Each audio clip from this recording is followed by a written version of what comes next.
Ja, 6-9 hanner.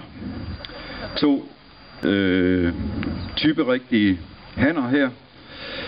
2 hanner, som også i og for sig er meget ens i type.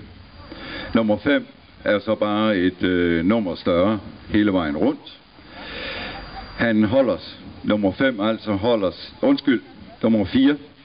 Nummer 4 er lige et nummer større end den forreste, men ellers i og for sig meget type ens, som sagt.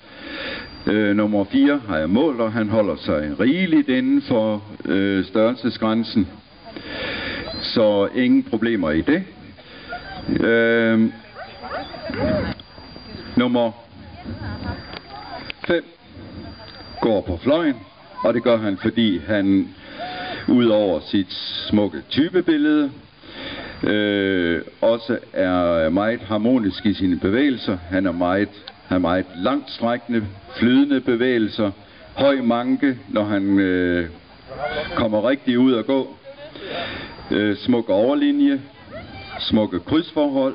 Han er særdeles velvinklet både for og bag, udpræget veludviklede brystforhold, særdeles velpigmenteret og et passende maskulint udtryk.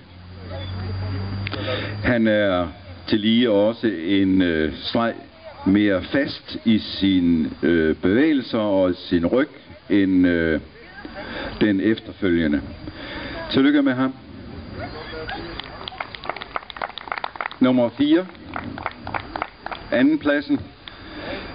Han er også særdeles velbygget med hensyn til vinkler, særdeles velvinklet både for og bag, smukke, veludviklede brystforhold, og her i stand en smuk, lige overlinje, lidt afskydende kryds. Han er særdeles velpigmenteret, maskulin. Han har så det lille problem, at han ikke rigtig træder igennem, når han kommer ud og gå i ringen her. Hans bevægelser er lidt korte, og han er også en lille smule løs i både ryg og i sine bevægelser.